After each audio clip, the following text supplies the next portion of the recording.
Hi guys, and welcome back to Ben's home video, where today we're looking at the 1988 Hong Kong cop film Tiger Gauge.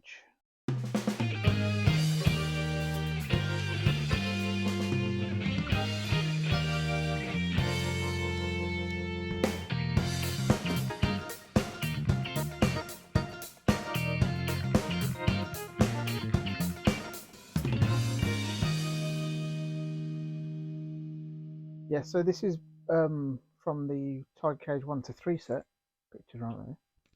That 88 Films have released. It's a 1080p Blu-ray, not 4K, which is fine by me as long as it looks good. If you've never heard of these films, which I hadn't either, the first one at least is kind of the anti-drugs cop unit. I won't go any further than that. If you want to watch it, go ahead. Um, yeah, I think 88 Films have done a decent job. So even though this is only about just the first film, I'll give you a little look at the whole box set. So it comes in a lovely box set from 88 Films. Got the first film, second, third, the booklet with the new artwork on the front. All the films are reversible sleeves, but I prefer the original. And the booklet, we've got loads of info in, enough to keep you entertained for hours. These Blu-rays are remastered from a 2K master, and then obviously reduced down to 1080p for the Blu-ray.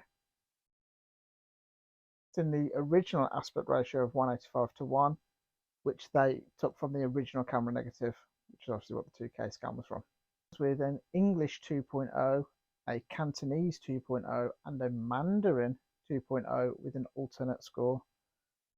I didn't bother with the Mandarin or the English because I said I don't like dubs full stop when it comes to live action, but don't think the score would have been better for some reason. The score for this works perfectly. Also, on the setup, it does default to the English 2.0, so put it to what you want.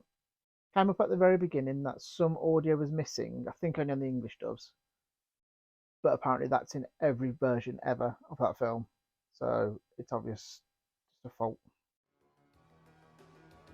I don't actually have anything to compare this Blu-ray to, so I'm just showing you some screenshots just so you get a rough idea of what the film's like. These are actually quite low quality pictures, so you won't really get a feel of the transfer. You just have to trust on what I say in this review.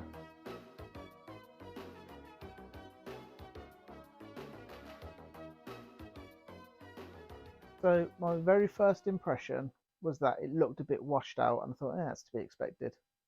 But I think it was just the opening scene, just the way it was shot. Because after that, it looked great for a Blu-ray of that era from Hong Kong. So at times the black level was truly impressive, but at other times it was all right.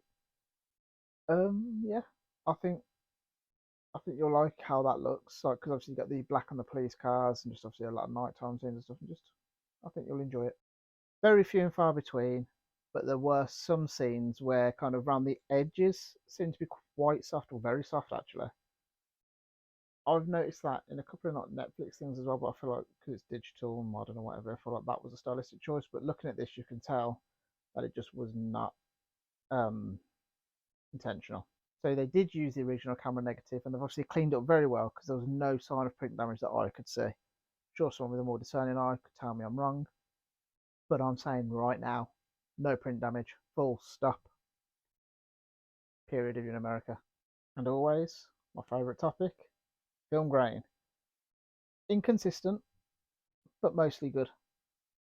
So, for the audio on this, as I said earlier, it was 2.0 Cantonese, 2.0 English, 2.0 Mandarin. So I said one of the Cantonese. I don't rate it. Dialogue was fine, and it was clear. Not that it mattered much to me anyway, because obviously I couldn't understand it. But I thought it was really poor quality. I would have liked them to put more effort into doing a look at an actual new mix and master. It didn't have to be 5.1. 2.0 is fine.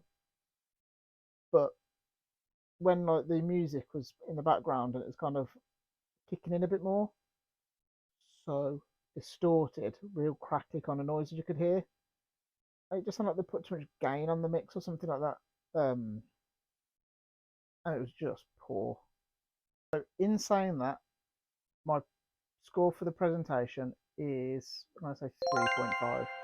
The audio lets it down a lot, and I feel like they probably could have done a slightly better job on the video, not by much, but if the audio was good, it would have been a 4, maybe a 4.5, but yeah, 3. So I thought this was quite a good film. Nothing special, but really like it keeps you engaged. First half was definitely better than the second half, although it wraps up well.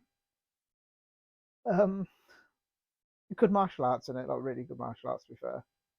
Some good special effects on kind of cuts and stuff like that appear, and blood.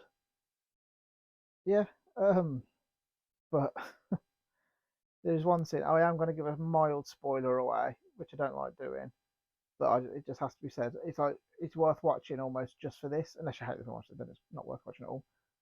Someone gets thrown over the edge of something, and they use a really shit like body double, which is I think just a blow up doll because the arms are like flapping behind them, really crap, and they're kind of not even falling fast; they're just like floating down. Very enjoyable, but does definitely break the immersion. Um, I'm going to give this film a 3.5 out of 5. I've heard the second one's better. Oh, so all three of these films have like pretty much the same cast, but all playing different roles, like anthology style, like police story. If you're into your Cantonese films and especially Hong Kong like cop films, it could do a lot worse than this. I recommend it, and I'm really looking forward to watching the second one. As always, guys, I will never ask you to like or subscribe, and thank you for watching.